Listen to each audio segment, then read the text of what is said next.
Hello, this is Candid Craic. Today we have Colin calling from the UK. Hi, Colin. How are you doing today? I'm good, Oscar. Good. Tell me a little bit more exactly where you are based and a little bit more about yourself. Okay, so I'm based in Loughton, which is on the edge of London in the UK. It's actually sort of stuck in the side of Epping Forest, which has been very convenient over the past few months, and we've been able to get out. And I've, I had a corporate career for, 20 odd years or whatever, commuting in from here to London mostly. That's. So now you're working from home and enjoying it. Yeah, it's been an adjustment over several years. I've probably spent about the last 10 or 15 years sort of working from home-based stuff, exclusively at home now, which is, it's interesting, isn't it? Spending a lot of time with your family. I know. So the next question, of course, is a little bit more about focusing on what you actually do. So we have, of course, hopefully a few viewers and listeners today. So try to explain your work, what you do. My thing is about decrapifying work. So I want to help people understand why it is that work is crap, which it is for quite a lot of people, and give them some tools and techniques and awareness to take action to make it better for themselves. At the moment, I'm mostly doing that just by writing and talking to people and figuring out what's the best way to get that message out to people and build that awareness.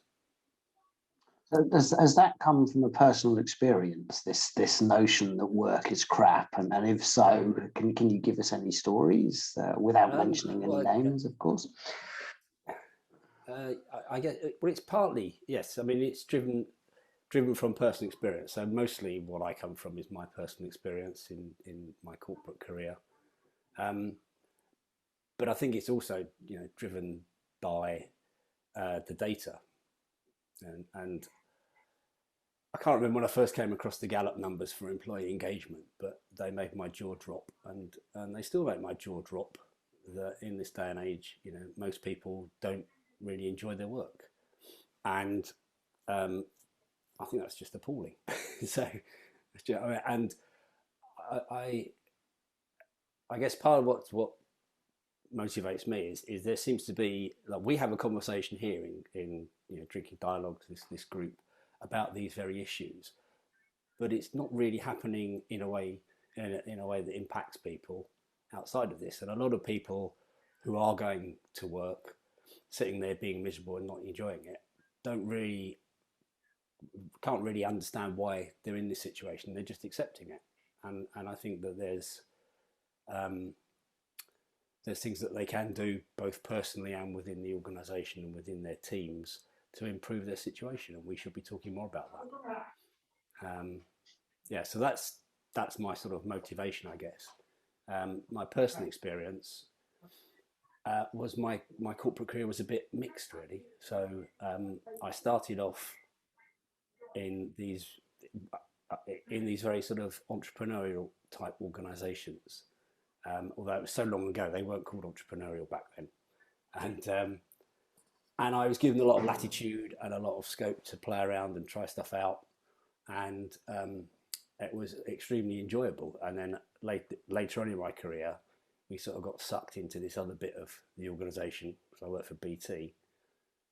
That was a very fear-driven, command and control, hierarchical organisation, and I suffered quite badly in that. It wasn't an environment that I thrived in, shall we say. I suppose I spent, part of me is sort of looking at this and saying, well, I've been in these two sort of extremes, and I know which one I prefer and which one works best for me and for the organisation. And also the struggle that I had was largely because I didn't really understand what the hell was going on, and I didn't have the tools and techniques to be able to deal with it. And I still see that happening today, and I think that that's wrong. We need to equip people with the awareness and the tools to be able to improve their situation. So when you say you didn't understand what was going on, I mean, is that the everyday managerial behavior, or more in strategic imperative? I mean, what was missing? So I guess the everyday management behavior, was I went from this organizations where I had a lot of autonomy and I guess there's quite a lot of trust about, to ones where there was like zero trust, and the main sort of management style was in fact bullying,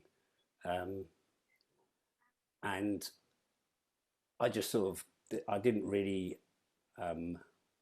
understand why that was happening. it was almost as simple as that, and then it was just like, well, that's just how life is. That's just what do you do about it? And so, I didn't have the personal awareness and resources to deal with it. I mean, I'm of the generation that didn't really talk about emotions. You were just supposed to have a stiff upper lip and get on with it. And so I didn't have the techniques to be able to manage myself very well. And yeah, I mean, I ended up sort of paying the price of not dealing with that stuff and just suppressing things. I come from the background. I come from the background of like, if you just put your head down and push harder, and that's not a technique that gets you so far. But there is a point at which that doesn't work anymore, and that was all I knew how to do. So yeah, I've spoken to a few people who sort of gone through something similar, where they were wanting a more humane way of managing, and perhaps had grown up in an environment where it was more humane, and suddenly it became more technocratic and complex and confusing, and bullying or toxicity sort of became the thing. And of course, as you sort of said, that there's a tendency, perhaps there's a British cultural tendency to put on the stiff upper lip and to sort of deal with it and to not come out the other side very well. So whether talking about yourself or others that you saw, is that what's driving you? That what on earth has gone on compared to what it used to be? And are we actually going backwards instead of forwards in how we manage our organizations? Yeah, definitely. I mean, I think that was so. I suppose I spent quite a few years trying to figure out what the hell did happen to me and what was going on. And my reflections from that is that when I started, I'm quite old, so it was a long time ago, before before computers really, and the workplace was very much more it was a more social place.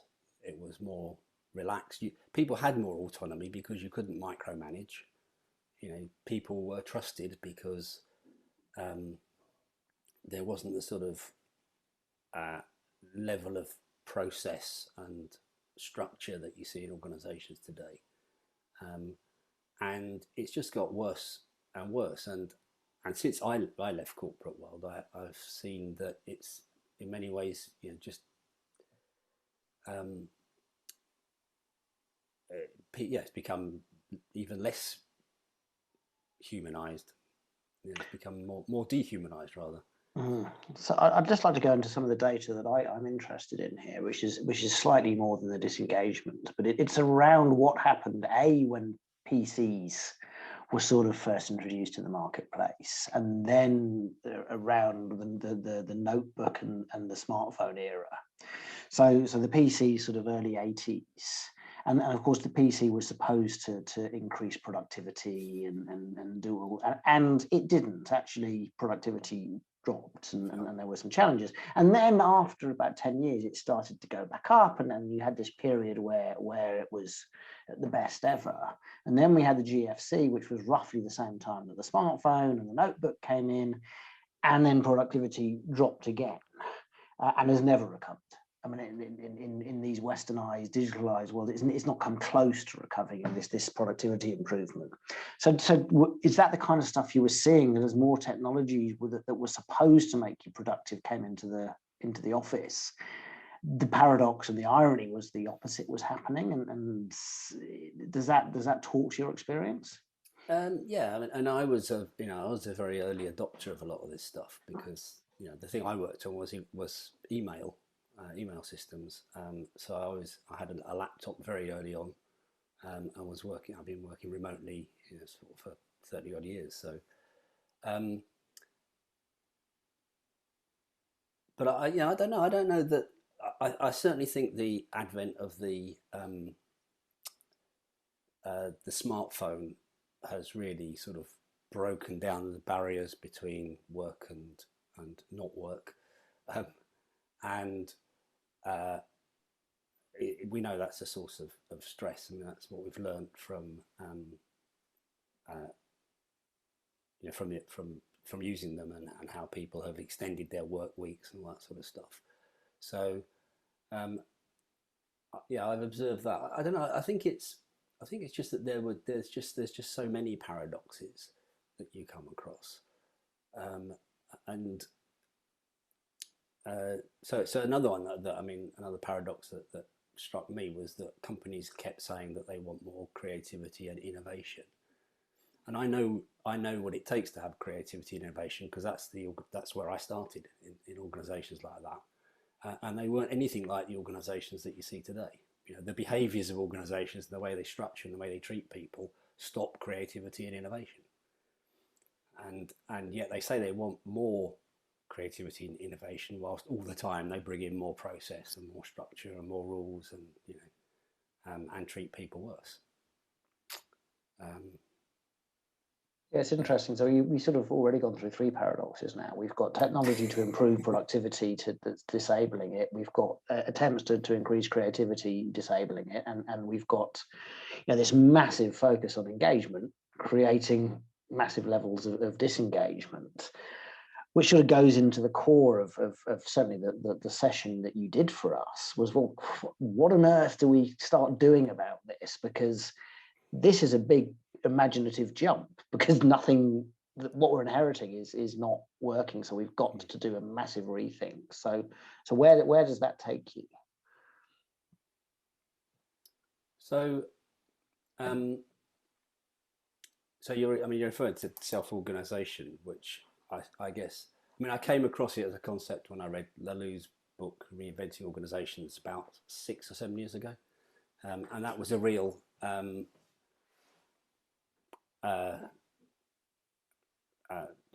moment of revelation to me, because here was a book that gave some concepts that meant I could make sense of what I'd experienced, and gave a language to talk about them, which meant I was suddenly having conversations with other people about this stuff that hadn't been possible before.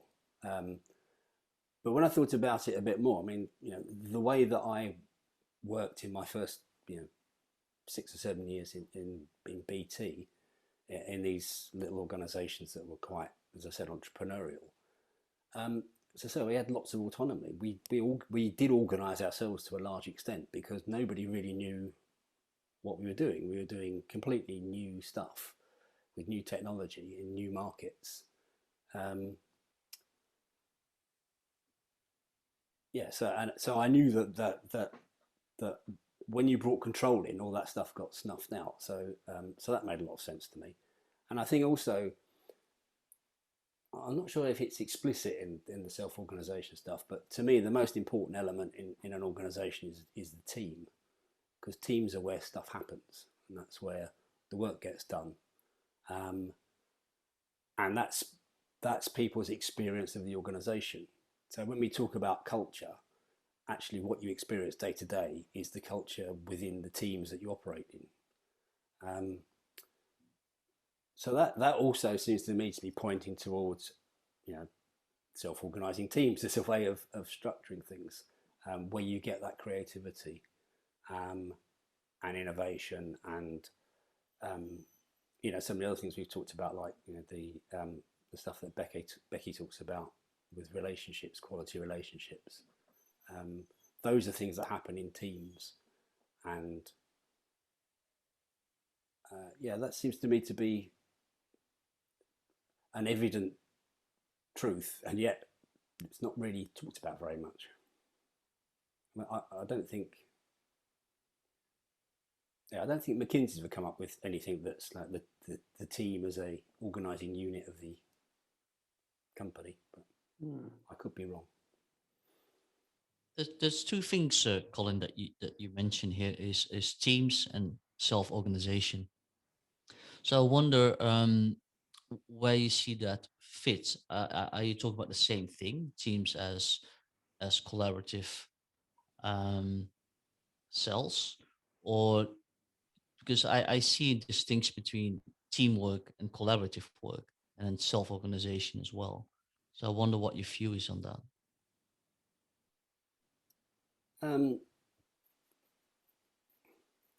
Well, I think some of the danger with some of these things is that we sort of talk about them as if they're the solution, and so I would say self-organization is part of the toolkit for creating, you know, a better organization and a more humane organization. But it depends what that organization is trying to achieve. So, you know, obviously in a very structured environment, you know, in a stable organization that's working in a reasonably stable marketplace and society, then self-organization perhaps isn't the best thing for them, but they do need teamwork because, you know, we know that that's very productive. Was that what you're sort of driving at? Yeah, yeah, a little bit. Yeah, I'm just thinking in terms of what you mentioned as well. Self-organization has been around for quite a few decades. So you started looking into this. So why was it that you were looking at this particular area of organizations? There's quite a few different models out there. So what piqued your interest that you thought, hey, this is something that I want to go deeper into? Well, I suppose I mean, because it aligned with my experience, I guess. That, you know, the stuff I knew that worked looked a lot like self-organization, and I guess in that early part of my career, when we were working in a very sort of new space and everything was unknown, then I knew that, you know, teams that were self-directing could move very quickly and, you know, pivot, as they would say today, very quickly. It just, you know, I just knew that stuff works, and it's how we organise our lives. That's how we live. You know, you don't, when you do things in your own life, you don't go and you don't form a committee to draw up a strategic plan and allocate resources. You just sort of get together and figure it out, don't you? You'll be surprised if you meet Michelle how we organize our holidays. But yes, I'm quite curious about that. I mean, I guess you draw from your own experience in this case, right? The self-organization. Yeah, and I think, but so self-organization also pushes a number of other things as well. So it you need to create an environment of trust and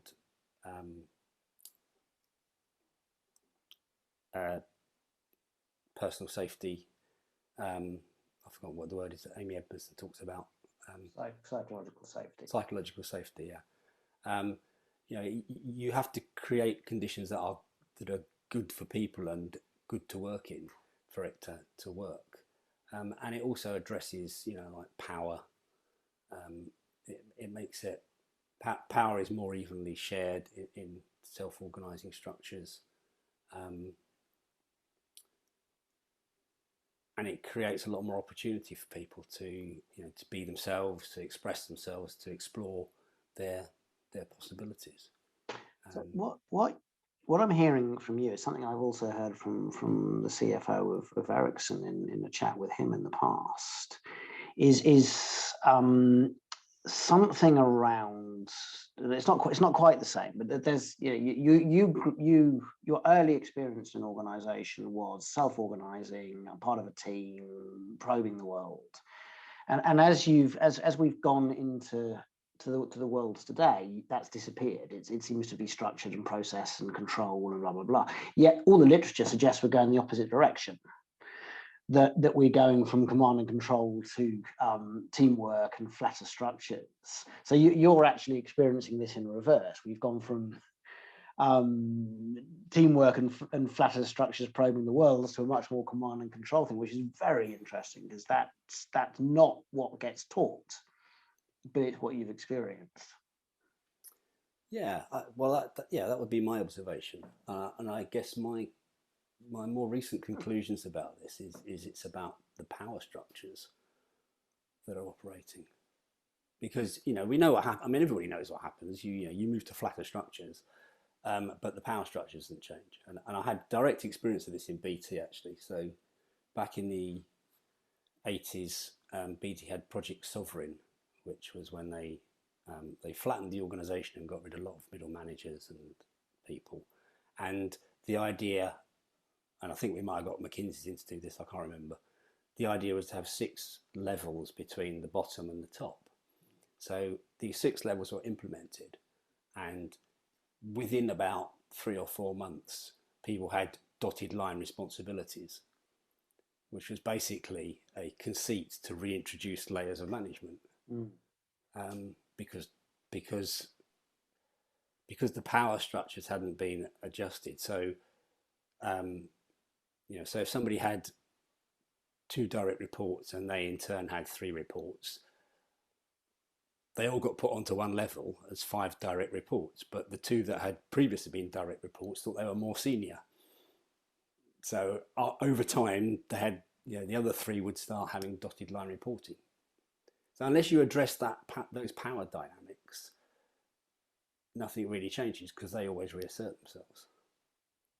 And is that at the core of decrapifying work? Is it power and I guess politics as a related part of it? I guess so. In the infection.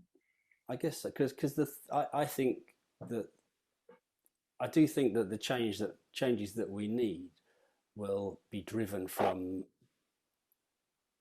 maybe not completely, but there needs to be pressure from the middle of the organisation.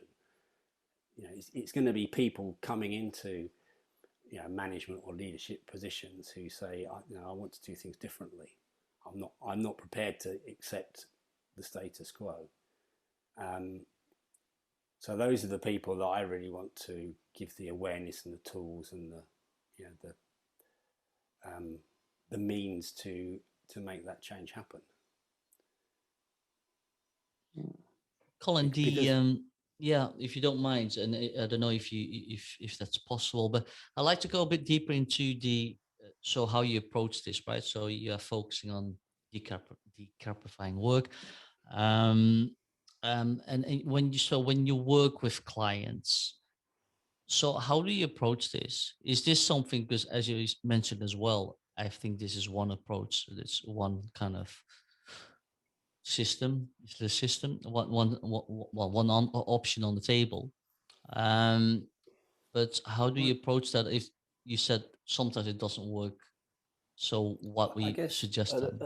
At the moment, I'm not engaging with organisations. I'm agitating, I guess. I'm trying to figure out what the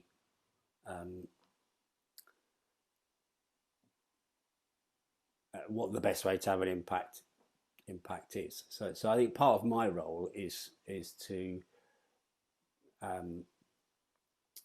communicate to people in a way that's easy to understand and for them to use, to be able to take action in their daily sort of working life. So what struck me is that, the more that I've looked into this, that things that seemed sensible and obvious to me are actually backed up by research. The fact that organisations aren't changing isn't because, and you might have a different view on this, Richard, but I don't think it's because there isn't the research and the data and the information out there. It's because it's not getting through to people, or people are choosing not to pay attention to it. Yeah, I think it's generally the former. So I just think that people don't have the time to engage with this kind of stuff, and so perhaps that's what you're doing now, is taking the time to finally engage with the evidence-based stuff, and navigate the complexity of it, because it's not it takes cognitive effort to work through it and to sort of go, oh, this is how this would fit, and then this is how that would fit, etc., etc. So is that part of it? And is this demand for incessant busyness and productivity and being watched on the screen, etc., is this causing a lack of reflection and a lack of cognitive effort into any kind of reimagination? Yeah, I think so. I mean, for some people at the moment, they're sort of doing 9 to 5 Zoom calls. There's no time for them to look at this stuff. So that's, and this comes back to my experience. I've often been sitting reading something thinking, God, if only I'd known this when I was back in that situation, I'd have been able to cope with it better. So it's trying to, I guess, pull out the really important stuff, boil it down into stories and information that people can pick up and use, without having to spend too much effort. I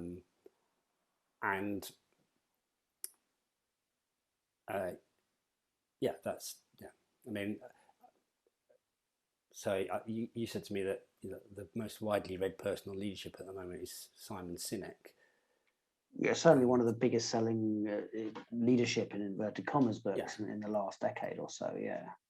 Yeah, and whether what he says is particularly outstanding or not, he communicates it brilliantly in ways that people can easily ingest and take on board. And I think we actually need more of that.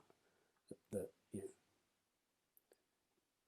we know what needs to be done, and lots of people intuitively know what needs to be done, but they don't necessarily have the arguments or the stories or the confidence to be able to bring that into being. So I mean, I've heard confidence described as a sweet spot between arrogance and despair, which I think is a wonderful way of describing it. And perhaps that's what you're looking for, is that confidence space to do something about the crapness of work. Crafting out, and again, I mean, as you know, my opinion of Sinek is, whilst ideologically it will be great to have workplaces in which we all love our work, I don't think he's done the hard yards behind the book for the book to be that valuable. But it sort of, you go, oh yeah, of course, that's what I want, but it doesn't sit on anything. So is that what you're doing at the moment? Is to try and sit on something a bit more solid? And so, look, and now we can make it simple, because I mean, your writing on LinkedIn is very easy to follow and insightful, and you can sort of go, oh, okay, I see that. Is that the process you're in at the moment? Yeah, I think so. It's drawing together these, because this stuff is it's multifaceted. So I think a lot of the conversations about organizational structures, and even things like the stuff that Lulu writes about, is a bit up here for people. And how do you relate that to what you do day to day? And I said earlier, you're mostly working in teams. So how do you influence and impact the teams that you work in? And then before and within that, I guess, is, well, that requires a certain amount of work on yourself. So, I mean, I've got a coaching background as well. You know, a lot of the struggles I had was to do with the lack of self-awareness and, you know, not having clarity around who I was as a person, and so you need to be able to do that stuff as well. So it's tying that together in something that's, you know, digestible and memorable and stuff. So yeah. So I mean, one of my other favourite books is Be More Pirate, which I don't know if you've come across. But well, I know it was a Steve Jobs kind of quote, be like a pirate or something like that. Yeah, exactly. So the book was written by a guy called Sam Conniff, but it's basically saying, looking at the golden age of pirates, and how they were a bunch of young professionals who were, you know, like not treated very well, and they broke away and they made up their own rules and created their own environment that they thrived in. And they had things like, you know, they were self-managing and they were democratic and they had, you know, equal rights for everybody and fair shares and transparency, and a lot of groundbreaking ideas at the time that are actually exactly what we need today. And one of the things I like about it is because it's a very attractive, you know, interesting thing. It's a bit, you know, it's a bit cool to be a pirate and all that sort of stuff. And it's memorable and it's simple, and people can really latch onto it and start to. It's an idea they can take and make their own, and it's a real shortcut. You know, if you get caught in a moment, like, am I being pirate or am I just, you know, rolling over and being pushed around? It's giving people those sorts of reference models, I guess you might call them. I didn't think we'd be talking about pirates, so I wasn't prepared for this question, but let's go there anyway. So I've actually found an area you haven't read up yet. Well, I need to see. That's a book I feel I have to read it now. But so one of the things I'm interested in, and I noticed behind you, I don't know if it's inspired by Lanu, but you have a teal wall. Or at least looks yes. Teal on the screen. It is Teal, of course, yes. Yeah, Teal is sort of the vision of this progressive organisation and you know, higher levels of organisational consciousness and leader consciousness, etc., etc. And then you've got pirates on the other side. So my struggle, and it's an ongoing struggle with work like Lanu's, is there seems to be a narcissism and a self-worth challenge. Oh, I'm Teal. I'm special. I've got a higher level of consciousness, and you see the same thing in the tribal leadership work, and you know, when WeWork's mission statement was to change human, you know, to improve the consciousness of humans worldwide, or whatever it was. You've got that kind of grandiose self-worth narcissism in it, which I don't think you have when it's a pirate. So no. I'm quite interested. And are you seeing similar things between the two literatures? I guess so. Yeah. I mean, I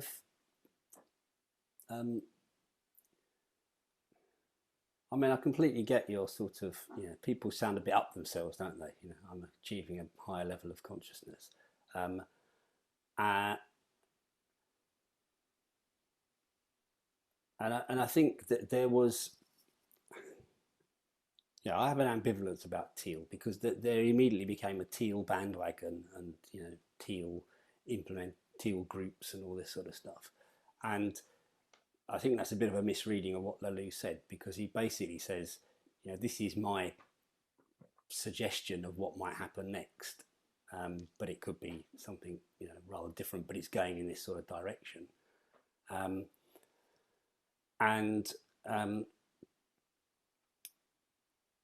Yeah, I mean, yes, and the pirates is a much more earthier thing, but it incorporates. It's almost like it's an unconscious higher level of consciousness in a way. I mean, you know, because they really did believe in democracy and everybody was equal.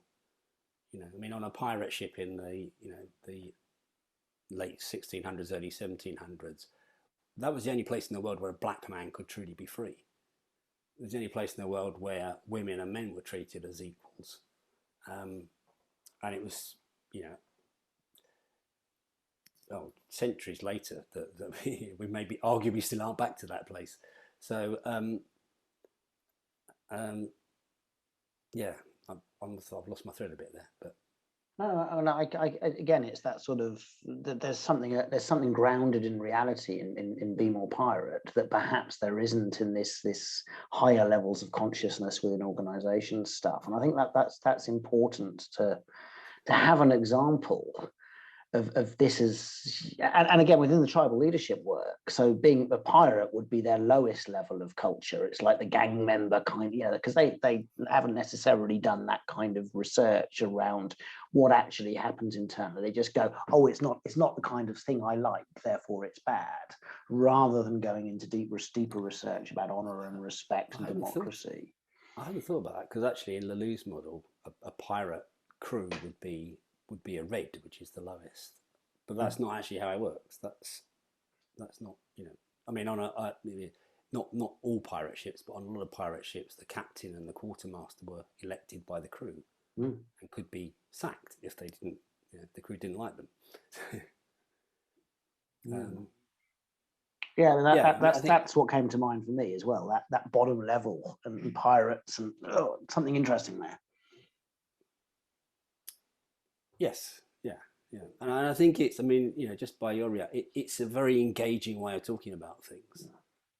So if you're trying to get this stuff across to people, it's something that they can really, people enjoy this idea of being a bit pirate. Whereas I think, well, some people enjoy achieving higher levels of consciousness and all that sort of stuff, and the age of Aquarius and things, but I think more people enjoy pirates, to be honest. So I've never read this book about pirates, but I can sort of imagine what it would look like. The question I have for you, Colin, is whether, well, of course, so pirates, I think you have modern pirates that probably a little bit different off the coast of Africa at the moment. But the kind of the bridge between the two thoughts that you have, right? So being a pirate, and that's from your own experience, you draw from this as well, going into self-organized organizations. I just wonder, I mean, what are the practical implications for that? I mean, of course, we can talk about pirates, but I think that seems to be sort of really far off concept for me in terms of looking at business models or organizations. So I wonder if you can sort of try to explain to me how that would fit into self-organized environment. What, the pirate bit or the pirate bit? Yeah. So let's say you have a flat sort of, as you kind of described a little bit, no? So everyone is treated the pirates equal. were self-organizing, so they each ship operated independently, and they would have. So they also introduced dual governance. So you had the captain and the quartermaster, and the quartermaster was responsible for making sure everybody was happy. So he was like culture, if you like, and was mostly in charge of the day-to-day running of the ship. But when they went into battle, then the captain took over and was responsible for strategy, and his power in that moment would be absolute. So when you're going into battle, you do what the captain says, and then afterwards the more democratic order comes back in.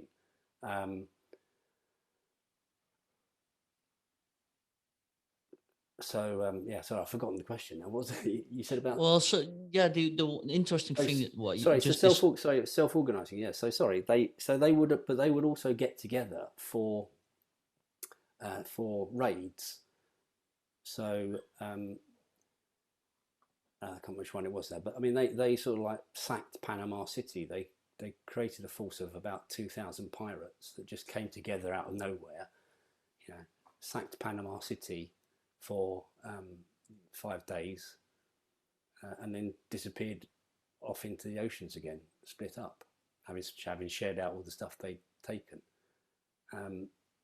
That's pretty agile, to put it in today's parlance. So is it fair to say that, so the way you describe this, right? So you need this fluid environment. You have the self-organized environment, but then you have moments where you need some kind of hierarchy. You know, you need to actually, yeah, in this case, you have a leader in a sort of crisis situation. Is that a fair sort of description of what you kind of try to say there? Yes, yeah, and that sort of ties in. So my views on leadership really are that leadership is it's an act, and it's something that should be passed around between people. So that's that in action, which is in that moment of crisis or stress, then the leadership is placed solely with the captain. But once he's done his job and they've taken the ship or whatever they're going to do, then it reverts back to other people. And I see in teams, in a really, really high performing team, there isn't an obvious leader. The leadership is passed around as appropriate. People will step forward when it's their area of expertise or knowledge, or they've got the resources or the inclination to take on a particular challenge. It's really interesting. When I quite often start my theory of organization stuff with Springfield Armory, which is 1815 post 1812 war in the US, and the kind of emergent work that they were doing. And it was very like what you were saying. You had people trying to solve all kinds of different problems in terms of mass manufacturing of weapons, and a very fluid leadership. Whilst you still had someone in charge, he quite often was sent off to go to one of the other armories, and someone else would take control, and it would still keep on going. And actually, after his death, the methodology continued for years. You've also got something like Stanley McChrystal's stuff of Team of Teams, which is very self-organizing, where he looks at the shift between non-war army conditions versus wartime army conditions, and the shift of leadership responsibility in it. And you're just taking it back, or this author has taken it back another couple of 100 years, saying this has always been a successful organizational form, and it still is, or it still should be, a successful organizational form. But perhaps and I'm going to argue you're a bit of a romantic, because perhaps we've lost the art of it. We've become too focused on this supposed science of doing this, and we've forgotten about the art and practice, and the simple elements of art and practice. And that's where you're positioning yourself. Is that a fair description? Yeah, I'd take that. Yeah. So I was struck by something. I think I did write about this, but we've become very sort of scientific and structured, and we think we know it all. And actually, quite a lot of this, I think, is in some ways unknowable, because it's about how we relate to each other and how we behave as human beings, and our emotions and feelings and all that sort of all that mushy stuff.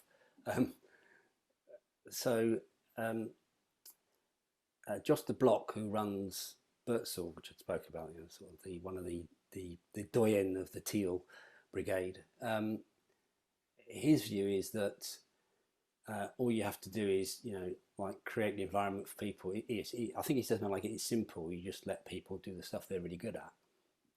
And yet there's another whole discussion in the sort of Teal environment about how hard this is, and how you have to work so much on yourself, and you've got to go through this personal transformation. And And I think it is actually quite simple. This is really just the way we are. And I've always thought that leadership is about creating an environment where people can do their best work.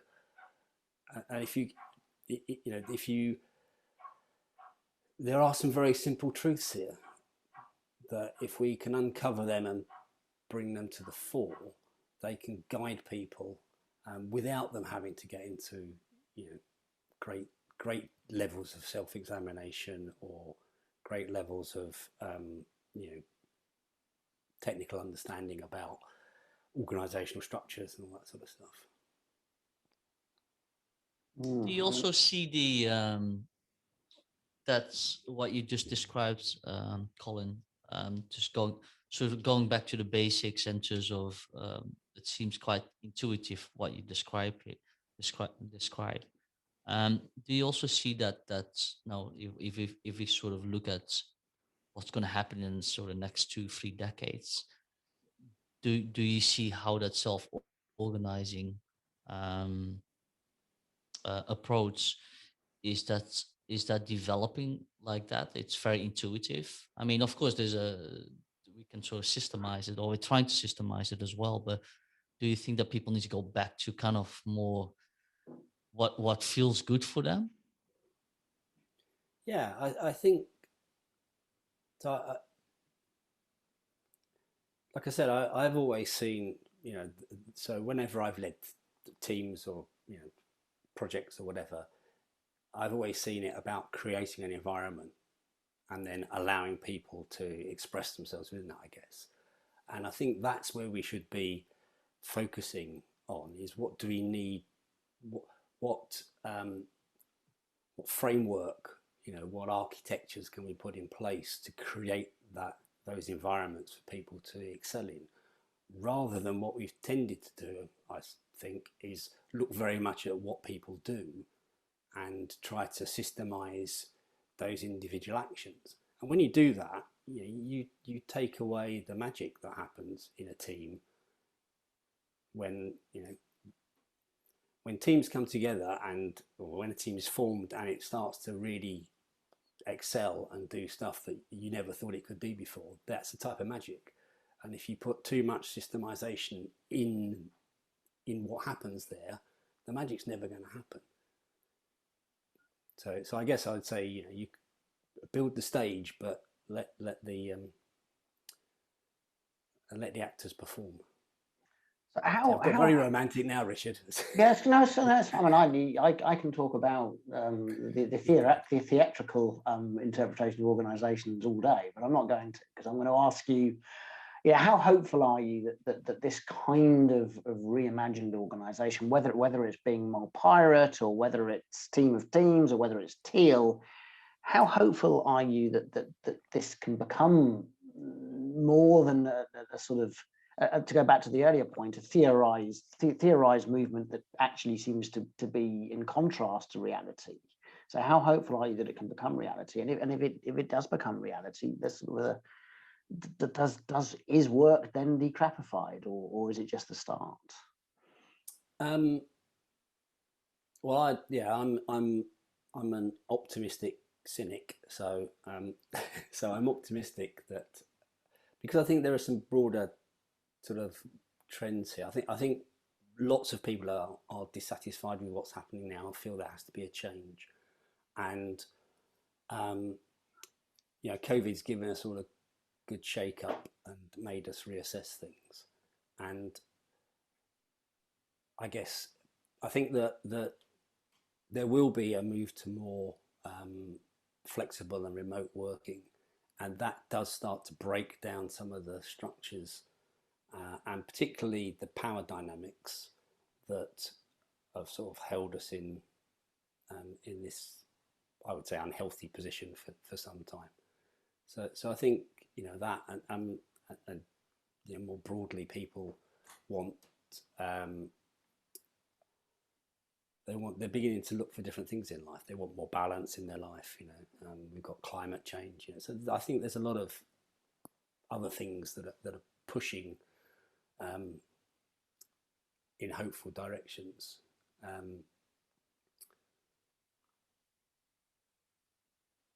but I mean, it's going to take some doing to shift what we've got at the moment, because it is.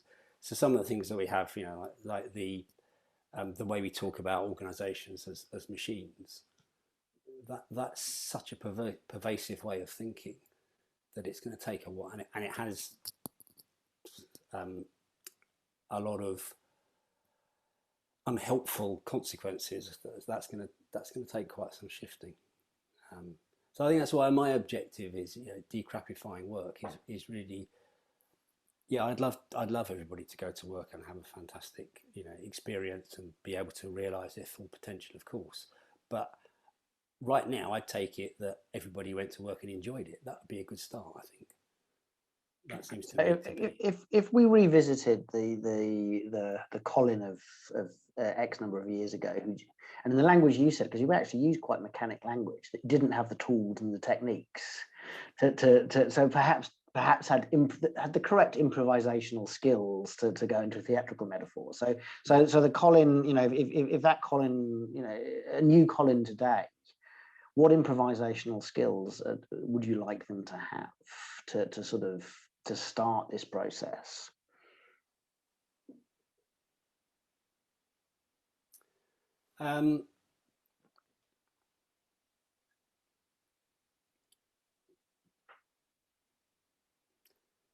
So I guess, when you're improvising, it's a good metaphor, that, isn't it? So first thing, you have to have courage, because you might do things wrong, and you have to be willing to experiment, and you have to be open to relating to other people and trusting them. So I think all of those qualities would be very good for people to have in organisations. And I've done a bit of improv myself, and I think it's a very good. It's very instructive as to how to be creative with other people, and to support each other. One of the big rules of improv is you never let your body down. You never leave people hanging. And the other one is that you do the yes and rather than the yes but. Now, those two things alone, if they were adopted in organisations, would make everyone's work experience hugely better, I suggest. I wouldn't disagree. They seem very simple, but again, exactly. I think that the fact that we're not called, the idea that they're almost improvisational play rather than tactics and tools and techniques. There's something in that language that sort of takes us in a non-mechanical direction. So we always finish with the same question, and that's what we call the $9 trillion question.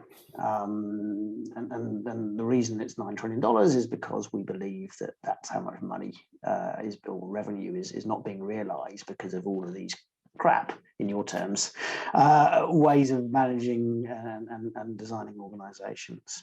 So the $9 trillion question is what kind of world would the ideas that you've had, be more pirates, more Teal and self-organising, what kind of world is that going to produce?